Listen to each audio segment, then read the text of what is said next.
Welcome to Metal Galaxy, this time a bit different location than yesterday, as Desert Fest has obviously now, today, right now, kicked off. And welcome so much, Khan, for the interview and telling us more. Hey, I'm Josh from Cairn. Happy to be here. Thanks for having us. And yeah, we're here at Desert Fest Berlin, and absolutely stoked about it. Nice, and all the way from Australia, right? Yes, that's it. Melbourne, Australia. So way down the bottom, other side of the world. Long trip, or you were earlier? Yeah, well, we've been here for about a week and a half, but the trip is about 25 hours and 3 different flights. So Crazy. And were you yesterday at the warm up festival? yesterday, where were we?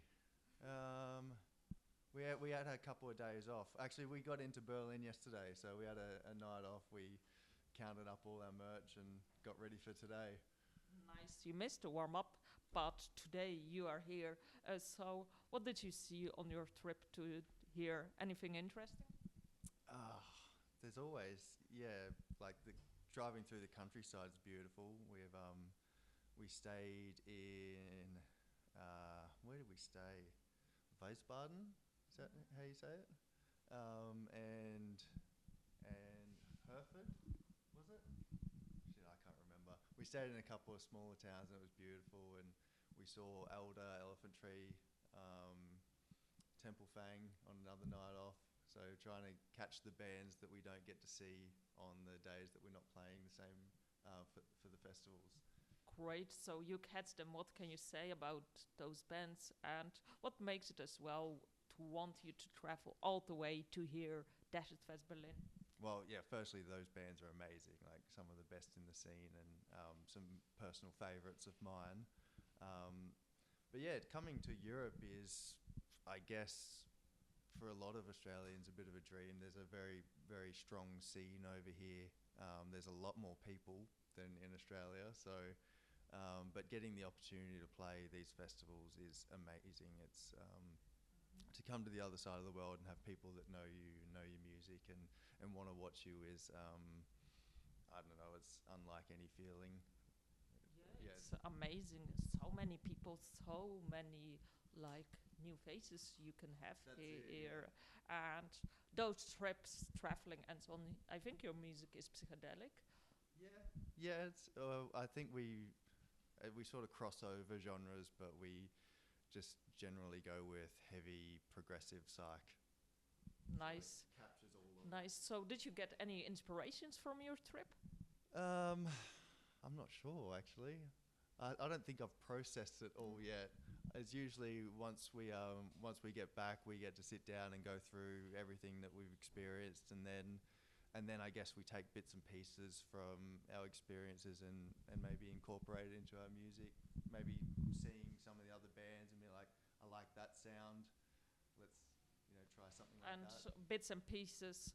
Do you as well incorporate it in the videos, because your videos are very paint artworky with clouds? It brings a certain mood, I think.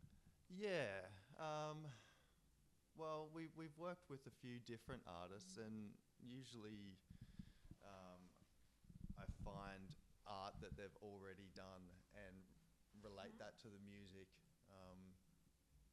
and then we purchase the rights to use it, and but yeah, I usually go through the artist's work and be like, that matches the vibe of a particular record or a tour or something, and we use that. And how do you identify? Yeah, I don't know. It's I guess the feeling that you get when you experience the music, the yeah, I suppose. And looking at tour, you are on tour. There is a part one. Will there be a part two? And you see as well, like, I know for me, it's like a Chinese gray architecture, like a guy standing. So can you tell more about? So yeah, this is part one. We'll be coming back in August. We're doing Krakenbach and Huflum, both in Germany, outdoor festivals, and then we're doing another 8-9 shows around that, supporting a band called Resin from America, which we're very excited about. And the artwork, how came it to be done? Well, I got in touch with the artist that had done our T-shirt designs, and I just said we need a new T-shirt design. I've got a rough idea if you use like the band being called Khan, take inspiration from that, and he came up with the design, and it looked awesome, I thought. Yeah, it's awesome, very awesome. And as well, a new record is being released in 2025, right? Yes, so we're almost finished recording. I've got to get back and record the rest of my vocals, but the music's all done. It's partially mixed, and yeah, I'll get back, and we've got about a month to finish it off before we have to send it off to get vinyl pressed and then get ready for the second tour. Nice stuff. So let's do something random. The deadliest encounter with an animal. Probably. So when I grew up in the country, in country Australia, and we used to have to walk through the bush to get to the bus stop to go to school, and like there's just snakes everywhere down there. So we've come pretty close to big, deadly brown snakes and tiger snakes. So that would be my closest in Australia. There's a few things that'll come after you. Wow. And what kind of snake was it? Python? It was a brown snake. Something different than we hear. Great, let's go back to Can. And you are, your PR is Axl Entertainment, yes. Who thank you so much for interviewing, for arranging this interview. And yeah, you can give a few words to your PR, nice or bad words. Well, Daniel, he's my older brother, so he's essentially the fourth member of Khan. He's been with us since the start. He does our lighting, our management, our booking. He does all the stuff that we don't want to do, and he makes it all possible. So nothing other than him occasionally being very slow to get out of bed. There couldn't, no bad words. But he's very fast in responding, we experience, so yes. He's good at his job. Yeah, that's what matters, right? He's great at his job. Like, we're here, we're doing Berlin Desert Fest, and it's an opportunity not many get to experience, so